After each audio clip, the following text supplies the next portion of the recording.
और जब देश के रेल मंत्री लालू प्रसाद यादव जी थे तो कुलियों के लिए एक नीति लेके आए थे कि उनको या उनके परिवार के किसी व्यक्ति को रेलवे में नौकरी दी जाएगी और करीब करीब 22,000 लोगों को उस वक्त नौकरी दी गई। 20,000 के करीब लोग आज भी बाकी हैं जिनको नौकरी नहीं दी गई। इनका मुद्दा बार बार सदन के सामने उठाया गया, लेकिन इसके साथ साथ आज की तारीख में जो कठिनाइयां ये जिसका सामना कर रहे हैं उसमें अब हालत यह है कि कुली के काम को भी निजी हाथों में दे दिया गया। कुली माई ऐप के जरिए कुली का जो काम है, जिसमें उनकी कुछ आमदनी हो जाती थी, उसको भी पूरी तरीके से समाप्त और खत्म कर दिया गया है और अब उसका काम भी निजी कंपनियों के हाथों में सौंप दिया गया है। तो ना तो सरकारी नौकरी इनको मिली और ना ही कुली का जो ये काम कर रहे हैं वो काम इनको करने की इजाजत है। तो पूरे देश पे रेलवे स्टेशन पे काम करने वाले लोग, कुलियों के परिवार और खुद वो लोग आज दुखी हैं, परेशान हैं। उनके सामने 2 वक्त की रोटी का भी संकट है। अपने परिवार को कैसे चलाएंगे, ये एक बहुत बड़ा सवाल है रेल मंत्री जी से और मोदी सरकार से। तो इस बार भी सत्र में इनका मुद्दा मैं प्रमुखता से उठाऊंगा और मैंने कहा है कि अगर इनकी ओर से कोई आंदोलन जंतर मंतर पे या दिल्ली में होगा या कहीं और कोई सम्मेलन करेंगे लोग, तो इनके मुद्दे को बल देने के लिए मैं इनके साथ इनके आंदोलन में भी शामिल रहूंगा। सुरेश जी हमारे साथ हैं, जो लखनऊ के railway station, Charbagh railway station पे कुली का काम करते हैं, पढ़े लिखे हैं। इनके साथ सैकड़ों लोग वहां पे जुड़े हुए हैं और इनके साथ कई राज्यों के इनके संगठन के लोग आ जाए हैं, जिसका ये परिचय भी अब आपके सामने कराएंगे। मैं चाहता हूं पूरी संवेदनशीलता के साथ इनके दर्द, इनकी तकलीफ, इनकी समस्याओं को सुने और सदन में मैं इनकी बातों को मजबूती से उठाऊंगा।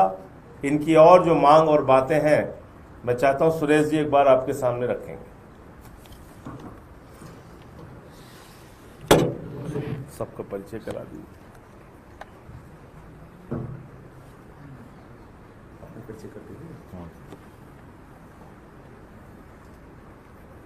साथियों नमस्कार। मेरा नाम खड़े ना बैठ आराम से बोलिए। मैं राम सुरेश यादव, राष्ट्रीय कुली मोर्चा, जैसा साहब ने जिक्र किया, राष्ट्रीय कुली मोर्चा का मैं संयोजक हूं और यहाँ पर हमारे साथी जो उपस्थित हैं वो अलग अलग जोन से हैं।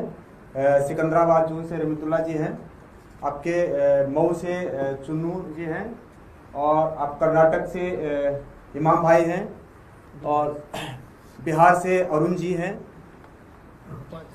ये भोपाल से हैं राकेश जी हैं। बैठ के बोलिए।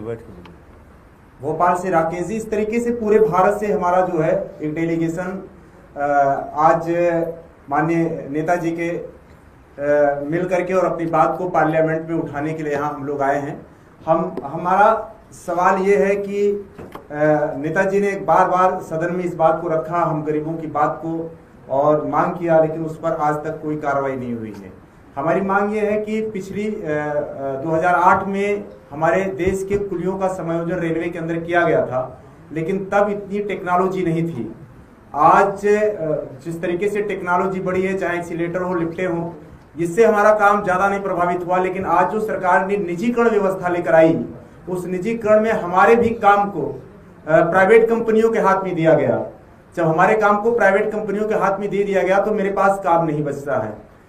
अभी पिछले सदन में नेताजी ने हमारी बात को उठाई, रेल मंत्री जी ने सदन में आकर के ये जवाब दिया कि रेलवे में कुलियों के उत्थान के लिए उनकी सामाजिक सुरक्षा के लिए रेलवे के द्वारा जो पॉलिसी लाई गई थी, उनके बच्चों को एजुकेशन है, उनको मेडिकल है, उनका यूनिफॉर्म है, उनके रहने के लिए आधुनिक तरीके से जो रेस्ट हाउस बनाए गए थे जिसमें टीवी है, आरओ है, पानी है, ये सारी सुविधाएं दी जा रही हैं। जबकि ये सारी सुविधाएं इस देश के किसी भी रेलवे स्टेशन पर नहीं दी जा रही है और रेलवे बोर्ड का आदेश है बाकायदा इसका, उसके बाद भी नहीं दिया जा रहा और रेल मंत्री जी इस बात का बार बार जिक्र कर रहे हैं। मैं आप लोगों के चैनल के माध्यम से, माननीय नेताजी के माध्यम से एक बार फिर सदन में इस बात को कहलाना चाहूंगा कि इस देश के कुलियों को जो बताया जा रहा है, इस देश के लोगों को जो बताया जा रहा है कि इतनी सारी फैसिलिटीज कुलियों को दी जा रही है और जबकि नहीं दिया जा रहा है। मुद्दा यह है कि ये फैसिलिटीज लेकर के हम क्या करेंगे जब हमारे काम को किसी प्राइवेट कंपनी के हाथ में दे दिया जाएगा और प्राइवेट कंपनी अपना आदमी रख करके काम करेगी, तो फिर हमारा काम ही नहीं बचेगा। और जब हमारा काम नहीं बचेगा, हमारे पास अर्निंग नहीं हो, हमारे पास पैसा नहीं होगा, तो हम ना अपने बच्चों को पढ़ा सकते, ना लिखा सकते, ना घर चला सकते हैं। तो पहले तो सरकार से मेरी मांग है, आप लोगों के चैनल के माध्यम से, माननीय नेताजी के माध्यम से हम सरकार तक अपनी बात को पहुंचाना चाहते हैं कि हमको जिस तरीके से 2008 में समायोजित किया गया था हमारे लोगों को, और माननीय लालू प्रसाद जी ने कहा था कि आपको 18 से 50 तक के लोगों को लिया जा रहा है, उसके बाद जो लोग बचेंगे उनके बच्चों को भी नौकरी दी जाएगी, लेकिन वो वादा आज तक पूरा नहीं हुआ है। तो कम से कम आप लोगों के माध्यम से और माननीय नेताजी के माध्यम से रेल मंत्री जी तक जो बात पहुंचाई जा रही है, वो इस बात को ना कहें कि ये सारी सुविधाएं आपको मिल रही है जबकि ये सुविधाएं मिल ही नहीं रही है। वो एक ही पॉलिसी लेके आए, जब हमारा काम किसी प्राइवेट कंपनी को दे दिए हैं तो हमको सरकार में मर्ज कर दें, हमको अपने रेल के अंदर समायोजित कर दें। चाहे वो अगर उनके पास वैकेंसी नहीं है तो कुलियों की जरूरत है, आप जो है प्राइवेट कंपनी के हाथ में लगेज भी ढोने का आप दे रहे हैं 30 रुपया लगेज और 50 रुपया आदमी बीओसी पे बैठा के जा रहा है, तो उस लगेज से जो अर्निंग है वो प्राइवेट कंपनी कमा रही है। मैं आपके चैनल के माध्यम से बताना चाहूंगा कि वो सरकार टिकट पर ही अलाउ कर दे। इससे देश के कुलियों का जो वेतन है वो प्लस सामाजिक सुरक्षा की सारे पैसों का इंतजाम हो जाएगा और पैसे बढ़ भी जाएंगे सरकार के पास। तो सरकार ऐसी कोई पॉलिसी सोचे और हम कुलियों के उत्थान के लिए ऐसा कुछ कार्य करें इस दिशा में। और किसी का परिचय कराना हो तो करा दीजिए, और राज्यों के जो लोग हैं। हो गया? अब आपके कोई प्रश्न हो आप पूछ सकते हैं। दो प्रश्न है आपसे। एक तो आपने जो ये विषय उठाया है इस संबंध में अब तक क्या रेल मंत्री से सीधे आपके कोई संपर्क हुआ या सिर्फ सदन में उठाया? रेल मंत्री को मैंने पत्र भी भेजा है इन लोगों की समस्याओं के समाधान के लिए, और इसके साथ साथ सदन में भी इनका मामला मैंने उठाया है और ये मांग की है कि जो वादा 2008 में रेल मंत्री के तौर पे लालू प्रसाद यादव जी ने किया था उसको आज तक पूरा क्यों नहीं किया गया और क्यों इन लोगों को भर्ती नहीं किया गया, जो लोग बचे हैं या उनके परिवार के लोगों को क्यों रेलवे में नौकरी नहीं मिल पाई। तो इसका मामला मैंने उठाया था।